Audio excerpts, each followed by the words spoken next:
My name is Lewis Conway Jr. I grew up in Austin, Texas. I went to school at Andrews. I went to school at Pierce, Reagan. I also went to school at HT. As a matter of fact, I dropped out of high school in my junior year and started my senior year as a freshman at HT. But I also went to prison. I went to prison in 1992. I got out in 2000.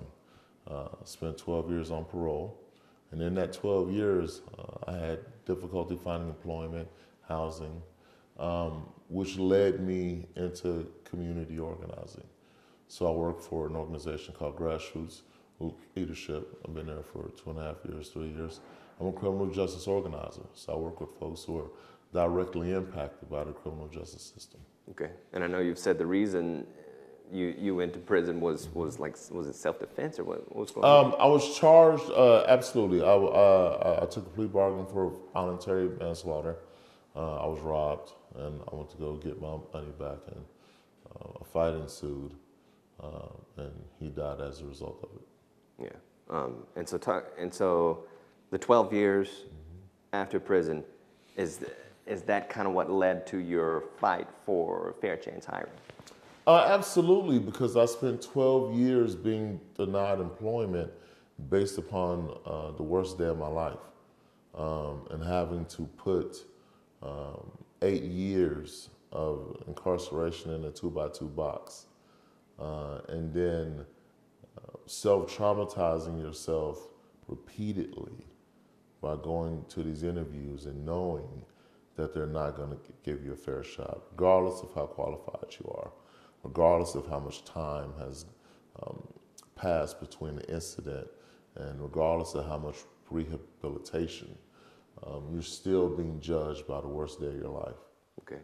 So during this fight for fair chance hiring, were you testifying at City Hall? Were you there? Absolutely.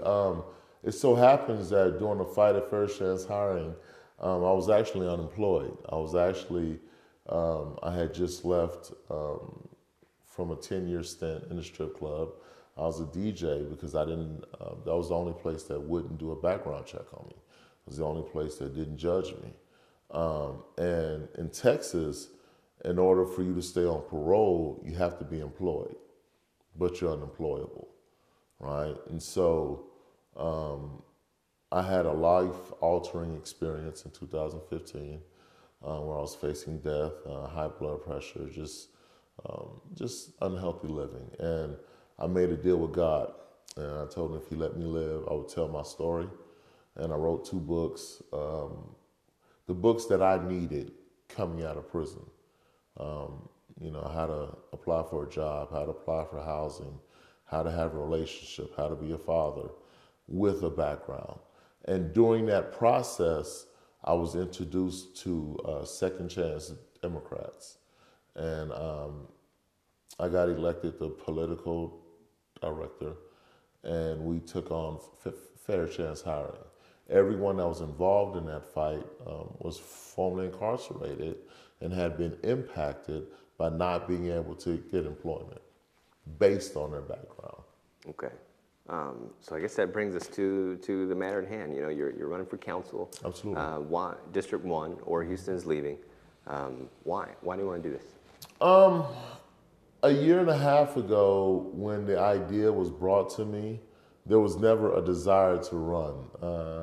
Running for office was not part of my parole plan. However, after watching my family and my neighbors I grew up with lose their home to property taxes, after watching the schools that I went to on the east side close, I realized that folks deserve a champion. Folks deserve a leader. Folks deserve someone that's not going to choose the priorities of another district over their own district. Folks deserve to be able to afford homes. Folks deserve health care. Folks, for 100 years, there has been no hospitals on the east side. We still have no hospitals on the east side. We have no urgent care facilities on the east side. And so those are some issues, when it's easier to get a payday loan than it is to get a mortgage loan, or any type of a loan because there are no banks on the east side. There are no credit unions on the east side. At some point, you have to question the leadership. And is there room for a leader that has been able to be effective at City Hall? Is there space for a leader that has been effective at the legislature? When we fought for fair chance hiring, the District 1 leader was not at the Capitol fighting for fair chance hiring. We were. And so in that moment, I guess folks said, if we're here fighting, then you should be the one in office. Okay. I told you I would ask you 3 questions. It's turned into like good. 15. My fault. No, it's my fault. I guess last question, just to wrap it up, and you kind of mentioned some of this just there. What is the biggest challenge that this district faces, and what's the one that you want to really address head on?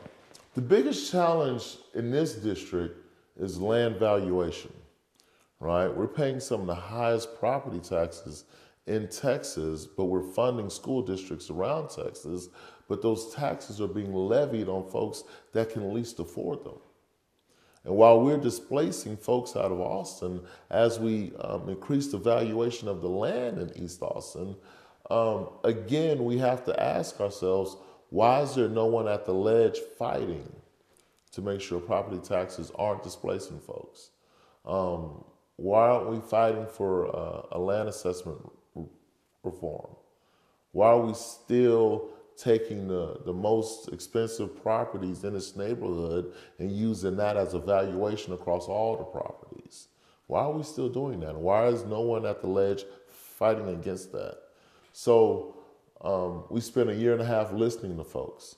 We spent a year and a half creating events where folks can come and tell us what the issues are.